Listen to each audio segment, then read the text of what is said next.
Hello students, how are you all. Welcome back to my YouTube channel. My name is Rafat. जैसा कि आप सभी को पता है, लास्ट वाली वीडियो में क्वेश्चन नंबर 7 तक कंप्लीट कर चुके थे। आज के इस वीडियो में लेने वाले हैं क्वेश्चन नंबर 8, जिसका लैंग्वेज आप यहाँ बोर्ड पर देख सकते हैं। चलिए समझते हैं इसके अंदर क्या करना है। तो जैसे कि बच्चों आपको कहा है कि मान लेना है आपको ए और बी दो सेट्स है, ठीक है। अब इन सेट्स से रिलेटेड एक फंक्शन डिफाइन किया गया है, देख सकते हैं।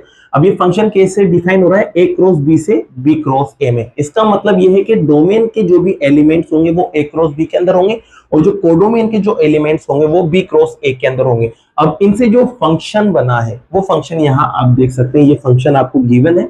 अब इस फंक्शन को आपको क्या बताना है, इस फंक्शन को आपको बताना है कि ये क्या है, बाइजेक्टिव है। मतलब आपको इस फंक्शन को बाइजेक्टिव प्रूव करना है। अब आपको पता है बच्चों, बाइजेक्टिव कब होता है कोई फंक्शन, ये बाइजेक्टिव तभी होगा जब ये 1 1 भी होना चाहिए और ये ऑन टू भी होना चाहिए। अगर 1 1 और ऑन टू दोनों हो गया तो आप कह देंगे कि फंक्शन क्या है, फंक्शन बाइजेक्टिव है। अब इसके लिए देखो बच्चों, 1 1 ऑन टू लाने के लिए क्या करते हैं, तो सबसे पहले यहाँ आप नजर मारो, यहाँ पर देखो आपको क्रॉस आ रहा है, इसका मतलब कार्टेशियन प्रोडक्ट है बच्चों। क्या है, कार्टेशियन प्रोडक्ट। एक तो कार्टेशियन प्रोडक्ट आपको निकालना है किसके लिए, डोमेन के लिए, ठीक है। और एक कार्टेशियन प्रोडक्ट आपको निकालना है किसके लिए, कोडोमेन के लिए, ठीक है बच्चों। अब यहां पर देखो आपको क्या करना है, ए क्रॉस बी निकालना है, और ए क्रॉस बी निकालने के लिए आपको ए के एलिमेंट्स पता होना चाहिए और बी के भी पता होना चाहिए। तो मैं मान लेता हूं यहाँ ए और बी के अंदर कुछ एलिमेंट्स, जैसे कि यहाँ मान लेते हैं बच्चों, तो ए को आप लेते हैं यहाँ पर बच्चों A1, A2, ठीक है। और बी को भी कुछ ना कुछ मान लेते हैं, तो बी को मैं मानता हूं यहाँ पर B1, B2। तो आपने यहाँ ए और बी को एज्यूम कर लिया, कुछ सेट्स मान ले। अब इनका कार्टेशियन प्रोडक्ट निकाल लेते हैं। कार्टेशियन प्रोडक्ट में पहले डोमेन को निकालेंगे, फिर कोडोमेन को निकालेंगे। तो देखिए बच्चों, डोमेन के अंदर क्या क्या आ सकते हैं, तो उसके लिए आपको निकालना पड़ेगा ए क्रॉस बी, और ए क्रॉस बी आपको अच्छे से आता है बच्चों निकालना। मैंने इंट्रोडक्शन में भी बताया है, जो 1.1 था उसके अंदर सिखाया था आपको, तो वहां से आप सीख सकते हैं अगर नहीं आता। और मैं यहाँ पर भी आपको समझाने की कोशिश करता हूँ। जैसे कि ये A1 है ना, ये दोनों के पास जाएगा, तो A1 B1 के पास जाएगा, तो आपको पता है क्या बनेगा, A1 B1, ठीक है। फिर A1 B2 के पास भी जाएगा बच्चों, तो आपके पास बनेगा A1 B2, ठीक है। अब A2 दोनों के पास जाएगा, जब A2 दोनों के पास जाएगा तो A2 और B1 आपके पास बन जाएगा। फिर A2 इसके पास जाएगा बच्चों, तो आपके पास बनेगा A2 B2। तो ये आपको A क्रॉस B निकालना आ गया होगा। ऐसे में देखो कोडोमेन को भी निकालने जा रहा हूं। यहाँ पर देखो बच्चों, B क्रॉस A में निकाल लूंगा। जब B क्रॉस A में निकालूंगा ना बच्चों, तो यहां पर आपको पता है, अब पहले B वाला आएगा फिर A वाला आएगा, तो B1 जो है वो दोनों के पास आएगा, B1 दोनों के पास आएगा, तो B1 A1 के पास आएगा बच्चों, तो बनेगा B1 A1। फिर B1 A2 के पास आएगा, तो बनेगा आपके पास B1 A2, ठीक है बच्चों, आप देख सकते हैं यहाँ पर। फिर ऐसी बात करते हैं, अब B2 दोनों के पास आएगा, तो B2 पहले गया A1 के पास, तो B2 A1 आपके बना। फिर B2 गया A2 के पास, तो आपके पास बनेगा B2 A2, ठीक है। तो आपको बच्चों यहाँ पता चल चुका है कि ये तो डोमेन है और ये कोडोमेन है। और आपको मैंने बताया है कि एरो डायग्राम बनाते हैं तो इधर तो डोमेन होता है और उधर क्या होता है बच्चों, कोडोमेन होता है। तो अब यहाँ पता चल चुका है कि जो डोमेन था, डोमेन क्या था, ए क्रॉस बी, और जो कोडोमेन था वो क्या था, बी क्रॉस है। इनके एलिमेंट्स आपको पता चल चुके हैं, जैसे कि ए क्रॉस बी के, तो यहाँ देख सकते हैं आप A1 B1 है, फिर AC A1 B2 है, फिर AC A2 B1 है, और फिर A2 B2 है। आप यहाँ देख सकते हैं ये रहे सारे के सारे एलिमेंट्स। ऐसे ही B क्रॉस A के सारे एलिमेंट्स भी आप वहां लिख सकते हैं। क्या लिखेंगे बच्चों, सबसे पहले तो आप लिखेंगे B1 A1, ठीक है। फिर आप लिखेंगे B1 A2, देख सकते हैं वहां लिखा हुआ है। फिर अगला आएगा आपके पास B2 A1, फिर आएगा आपके पास B2 A2। ये सारे एलिमेंट्स मैंने यहां से लिखे, ठीक है। अब देखो बच्चों, एरो डायग्राम के लिए अपन फंक्शन का यूज करते हैं। चलो फंक्शन का इस्तेमाल करते हैं। तो फंक्शन में देखो बच्चों, आपके पास गिवन है f ऑफ a, b, और ये दे रखा है B2 A दे रखा है। अब देखो फंक्शन अप्लाई करने के लिए क्या है, यहाँ देखो अपन को वैल्यू रखना पड़ेगी। जब यहाँ वैल्यू रखेंगे ना, तो जो भी वैल्यू यहाँ रखेंगे उसका उल्टा आपको रिजल्ट मिलेगा। तो यहाँ पर देखो बच्चों, में क्या क्या वैल्यू रख सकता हूं, तो यहां पर मैं सिर्फ डोमेन के अंदर से वैल्यू रख सकता हूं, और डोमेन आपके पास ये रहा, या फिर यहां देख सकते हैं ये रहा डोमेन। तो मैं यहां पर A1 B1 रख सकता हूं, A2 B2 रख सकता हूं, A2 B1 और A2 B2 रख सकता हूं। तो चलो बच्चों, मैं यहां रखता हूं इसके अंदर वैल्यू। तो सबसे पहले रखेंगे आप a1 और b1। अब फंक्शन देखो क्या कहता है, फंक्शन कहता है कि जब आप वैल्यू रखते हो ना तो उसका उल्टा यहां मिलता है, तो यहां पर इसका उल्टा मिलेगा, उल्टा मतलब b1 a1 आपको मिलेगा।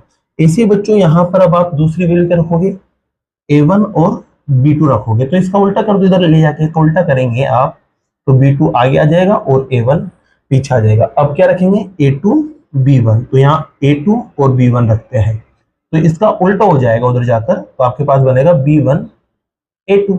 फिर अब क्या रखेंगे बच्चों a2 b2, तो यहाँ पर रखते हैं आप a2 और b2, तो इसका उल्टा कर दो उधर ले जाकर, तो आपके पास आएगा b2 a2। यहाँ तक आपको समझ आ गया होगा। अब आपको समझ आ रहा होगा बच्चों कि इसका इमेज ये है, ठीक है, इसका इमेज ये है, इसका इमेज ये है और इसका इमेज ये है। तो यहाँ देखो a1 b1 का इमेज b1 a1 आ रहा है, तो देखो यहाँ a1 b1 का इमेज b1 a1 आ रहा है, ये रहा, यहाँ देख सकते हैं। इसी a1 b2 का इमेज a1 b2 ये रहा, इसका इमेज क्या रहा है b2 a1। अब b2 a1 यहाँ है, देख सकते हो आप, ये रहा b2 a1 यहाँ है, तो इसका इमेज यहाँ देख सकते हैं आप। ऐसे ही a2 b1 का इमेज आएगा b1 a2, तो b1 a2 यहाँ है, ये देखो अब b1 a2 यहाँ है, ये लो मैंने b1 a2 का इमेज बना दिया। और इसी a2 b2 का इमेज यहाँ देख सकते हैं आप, b2 a2 आएगा, तो ये रहा।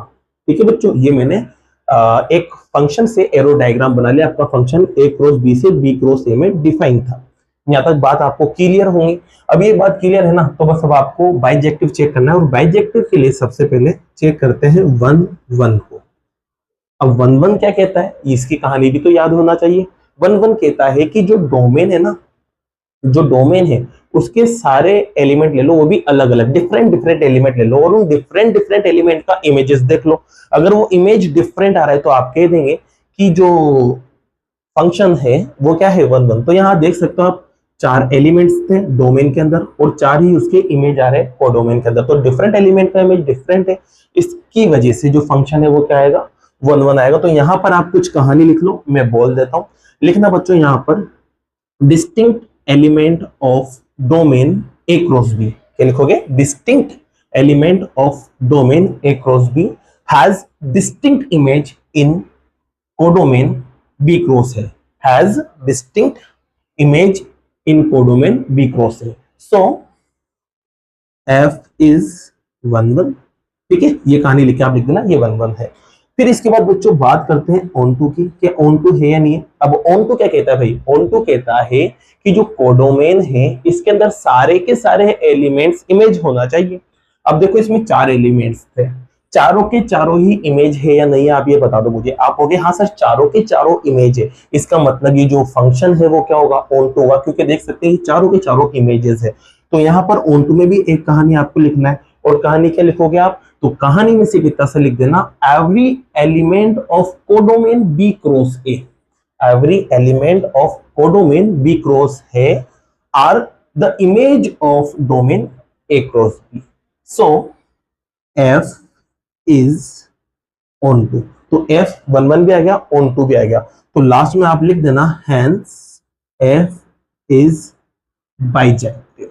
ठीक है बच्चों, बाइजेक्टिव कब होता है मैंने बता दिया था, जब 1 1 और ऑन2 होता है। तो ये 1 1 और ऑन2 दोनों है, इस वजह से ये जो फंक्शन है आपका वो क्या हो जाएगा, बाइजेक्टिव हो जाएगा। तो इसी के साथ क्वेश्चन नंबर 8 आपका कंप्लीट हुआ। क्वेश्चन समझ आया तो बच्चों वीडियो को लाइक और चैनल को सब्सक्राइब जरूर करते चलिएगा। अब लेते हैं नेक्स्ट क्वेश्चन को।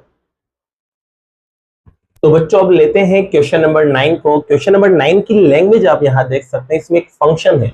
अब ये फंक्शन देखो नेचुरल नंबर से नेचुरल नंबर में डिफाइन हो रहा है, मतलब इसका डोमेन भी नेचुरल नंबर है और कोडोमेन भी नेचुरल नंबर है।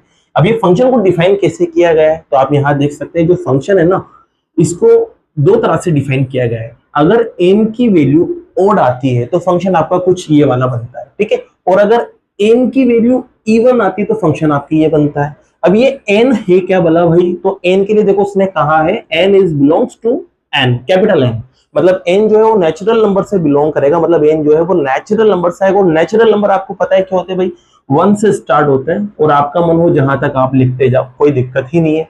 अब आपको ये कहानी यहाँ तक समझ आ गई हो तो आगे चलते हैं। अब आपसे कहा है कि आपको चेक करना है कि जो फंक्शन है ना वो बाइजेक्टिव है या नहीं है, और बाइजेक्टिव क्यों है तो इसका जस्टिफाई भी करके आप बताओ, ठीक है। तो बच्चों देखो मैं यहाँ पर एरो डायग्राम बनाऊंगा, और एरो डायग्राम के लिए बच्चों में दोनों कंडीशंस को अलग अलग लिखता हूँ। तो सबसे पहले देखो यहाँ पर मैं मान लेता हूँ पहली कंडीशन में कि जब n आपके कैसा हो बच्चों, सबसे पहले तो यहाँ दे रखा है ओड, तो मैं यहाँ एन ले लेता हूँ ओड, ठीक है। और एक और कंडीशन में यहाँ ले लेता हूँ कि जब आपके पास एन केस होगा तो एन होगा यहाँ इवन, ठीक है। अब एन ओड है तो ओड आपको पता है क्या क्या ले सकते हैं, ओड में आप वन भी ले सकते हैं क्योंकि वन से शुरू होता है नंबर, इसके अलावा थ्री भी ले सकते हैं और इसके अलावा फाइव भी ले सकते हैं। एन की वैल्यू आप ये ले सकते हैं और आपका मन हो तो आप आगे तक भी लो, कोई दिक्कत नहीं है। इवन में क्या क्या ले सकते हैं, तो इवन में एन की वैल्यू आप टू ले सकते हैं, इसके अलावा आप यहाँ पर फोर ले सकते हैं और सिक्स भी ले सकते हैं और आपका मन है तो आप आगे भी वैल्यू ले सकते हैं, ठीक है बच्चों।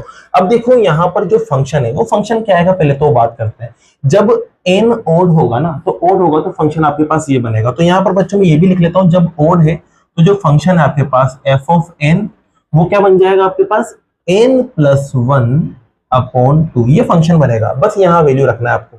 तो देखो बच्चों मैं वैल्यू रखता हूँ, तो वैल्यू रखेंगे बच्चों यहाँ पर एन की जगह जब आप वन रखेंगे, तो देखो मैं डायरेक्ट कर रहा हूँ, जब यहाँ वन रखेंगे तो वन और वन प्लस होके टू बनेगा और टू से टू कट हो जाता है तो वन आपके आ जाएगा, ठीक है। ऐसे ही अब यहाँ पर क्या रखेंगे, आप थ्री रखेंगे। तो देखो बच्चों जब यहाँ आप एन की जगह थ्री रखेंगे तो थ्री प्लस वन फोर आएगा और फोर टू से कट होने पर टू बनता है। और जब आप यहाँ पर एन की वैल्यू फाइव रखोगे, क्या रखोगे, फाइव। अब यहाँ जब आप फाइव रखोगे तो फाइव में वन प्लस करेंगे तो सिक्स, और सिक्स टू से कट जाता है। सिक्स किससे कट जाता है, टू से। कितनी बार, तीन बार। तो ये आपके पास कुछ इस तरह से रिजल्ट मिलेगा। अब यहाँ देखो फंक्शन इवन लिया गया है, तो यहाँ पर जो फंक्शन इवन है तो आपके जो फंक्शन है ना वो बदल जाएगा और फंक्शन जो है इवन की कंडीशन में वो आएगा एन अपॉन टू के इक्वल, ठीक है बच्चों। अब यहाँ पर क्या करना है, आपको एन की वैल्यू रखना है। चलो रखते हैं। सबसे पहले एन की जगह आप टू रखेंगे, तो बच्चों यहाँ टू रखेंगे तो टू से टू कटेगा। चलो देखते हैं, एन की जगह मैंने रखा टू, टू रखती, टू से टू कट गया एक बार। अब रखने वाले हैं आप एन की जगह फोर, तो बच्चों यहाँ फोर रखो। जैसे फोर रखोगे तो यहाँ पर भी फोर आएगा, फोर अपॉन टू का मतलब होता है टू। अब यहाँ पर आप क्या रखोगे, यहाँ पर आप रखोगे सिक्स, तो सिक्स रखते ही सिक्स को टू से कट कर दोगे तो कितना आएगा, थ्री आएगा। तो ये आपके कुछ रिजल्ट आ चुका है। तो देखिए बच्चों यहाँ पर मैं अब एरो डायग्राम बनाने जा रहा हूँ। क्या बनाने जा रहा हूँ, एरो डायग्राम। एक तो डोमेन है और दूसरा कोडोमेन है। डोमेन भी नेचुरल नंबर का सेट है और कोडोमेन भी नेचुरल नंबर का सेट है। तो नेचुरल नंबर का सेट है तो वन से स्टार्ट होगा बच्चों और ये चलता जाएगा, ठीक है। जहां तक आपका मन हो वहां तक लिख देना। मैंने सिक्स तक इसलिए लिखा क्योंकि मैंने सिक्स तक यहाँ नंबर लिए और यहाँ पर भी बच्चों इसे आप नंबर लिखते हैं 1 2 3 4 5 6 7 8, ऐसे ही चलता जाएगा, ठीक है। यहाँ तक आपको क्लियर हो गया होगा। अब देखो यहाँ पर मैं इमेजेस बनाना शुरू करता हूँ। जैसे कि देखो बच्चों एन की वैल्यू जब आपने वन ली, पहले इसकी कंडीशन करते हैं फिर इस कंडीशन को देखते हैं। एन की वैल्यू वन ली तो इसका इमेज कितना मिला था, वन मिला। तो वन का इमेज आपको यहाँ वन मिला है बच्चों, ये लो वन का इमेज वन है। ऐसे ही थ्री लेने पर इमेज क्या मिला था, टू। तो थ्री लेने पर इमेज आपको मिला है टू, ये लो थ्री लेने पर इमेज आपको टू मिल चुका है। ऐसे ही फाइव लेने पर इमेज आपको थ्री मिला था, तो फाइव लेने पर इमेज आपको मिला है थ्री। तो यहाँ आपके ये इमेजेस भी बन चुके हैं, ठीक है बच्चों। तो ये वाली कंडीशन मैंने यहाँ कंप्लीट कर दी। अब बात करते हैं इस वाली कंडीशन की। तो ये क्या कहता है कि टू जब लोगे आप तो क्या मिलेगा, रिजल्ट वन मिलेगा। तो यहाँ पर देखो टू वाली कंडीशन में भी जो रिजल्ट है वो क्या मिल रहा है, वन ही मिल रहा है, ठीक है बच्चों। फोर लेने पर इमेज क्या मिल रहा है, टू। तो फोर लेने पर इमेज आपके टू बन रहा है, तो ये लो फोर पे भी आपकी इमेज टू आ चुका है। अब इसके बाद बात करें, सिक्स लिया आपने और सिक्स पर भी इमेज आपके थ्री आ रहा है, तो ये लो बच्चों सिक्स पर भी इमेज आपके पास थ्री आ रहा है। तो ये कुछ एरो डायग्राम आपका क्या होता है, कंप्लीट होता है। अब ये एरो डायग्राम कंप्लीट होने के बाद बच्चों आपको क्या चेक करना है, बाइजेक्टिव। बाइजेक्टिव की कंडीशन जस्ट पहले वाले क्वेश्चन में बताई थी, 1 1 और 1 2 चेक करना है। तो बच्चों सबसे पहले बात करते हैं किसकी, 1 1 की। तो ये यहाँ पर आते हैं 1 1 पे कि 1 1 है या नहीं है। तो देखिए बच्चों 1 1 की कंडीशन क्या कहती है, 1 1 की कंडीशन कहती है कि जो यहाँ पर अगर डिफरेंट डिफरेंट एलिमेंट है, किसके अंदर, डोमेन के अंदर अगर डिफरेंट डिफरेंट एलिमेंट है तो इनका इमेज भी डिफरेंट डिफरेंट होना चाहिए। अब आप देख सकते हैं यहाँ तो मैंने 6 एलिमेंट लिए और उनका इमेज यहाँ देखो 3 एलिमेंट ही आ रहे हैं। इसका मतलब देखो यहाँ आप देख सकते हैं 1 और 3 डिफरेंट थे नहीं थे, 1 और 3 डिफरेंट। अब 1 और 3 डिफरेंट है या फिर 1 और 2 डिफरेंट थे, तो 1 और 2 डिफरेंट होने के बावजूद भी यहाँ पर इनका इमेज डिफरेंट नहीं आ रहा है, सेम ही आ रहा है। तो इस वजह से ये 1 1 नहीं होगा। आप और भी एग्जांपल ले सकते हैं, 5 और 6 डिफरेंट है ना, लेकिन इनके इमेज देखो यहाँ पर डिफरेंट नहीं है। आगे जाके आप देखोगे तो दोनों का इमेज एक ही आ रहा है, वो है 3। तो यहाँ पर 1 1 नहीं हो सकता। तो यहाँ पर बस आप एक लाइन लिख देना। लाइन क्या लिखोगे, every element of domain n has not distinct image in codomain n, so f is not 1 1। ठीक है बच्चों, तो एफ आपके 1 1 नहीं होगा, 1 1 नहीं है भाई। अब 1 1 नहीं है तो बात करते हैं ऑन टू की। किसकी बात करेंगे अब आप? ऑन टू की। तो ऑन टू में देखो क्या देखते हैं आप? ऑन टू में देखते हैं कि सारे के सारे एलिमेंट्स इमेज है या नहीं है। तो आप देख सकते हो बच्चों कंटिन्यू इमेज बनते जा रहे हैं। अगर यहाँ आप आगे और वैल्यू रखते हैं, जैसे कि मैं 7 रखता हूँ, अब 7 वाली कंडीशन ये है, तो 7 वाली कंडीशन में जैसे 7 रखूंगा तो 7 + 1 क्या बनेगा? 4 बनेगा। और 4 सॉरी 8 बनेगा, और 8 को 2 से कट करेंगे तो 4 आएगा। तो देखो 4 इमेज बन रहा है या नहीं बन रहा है। आप यहाँ पर अगर 9 रखते हो तो 9 + 1 10 हो जाएगा, 10 को 2 से कट करोगे तो 5 आएगा, तो 5 भी इमेज बन रहा है। इस कंडीशन में भी आप वैल्यू रखोगे तो सारे के सारे बंदे क्या बनेंगे? इमेज बनते हुए नजर आएंगे। और जब सारे के सारे बंदे इमेज बनते हुए नजर आएंगे तो इसका मतलब जो आपका फंक्शन है वो क्या हो जाएगा? Onto. क्योंकि ऑन टू की कंडीशन ही क्या होती है कि सारे के सारे इमेज होना चाहिए। तो यहां पर आप क्या लिखेंगे? Every element of domain n are the image of element of domain n। So f is onto. तो f क्या है बच्चों? ऑन टू है। तो f 1 1 तो नहीं है, लेकिन क्या है? ऑन टू है। अब आपको 1 1 ऑन टू के अलावा एक चीज और चेक करनी थी, वो थी बाइजेक्टिव। अब बाइजेक्टिव क्या कहता है? बाइजेक्टिव कहता है कि अगर कोई फंक्शन 1 1 और ऑन टू दोनों ही है, 1 1 और ऑन टू दोनों ही है, तो वो फंक्शन क्या हो जाता है? बाइजेक्टिव।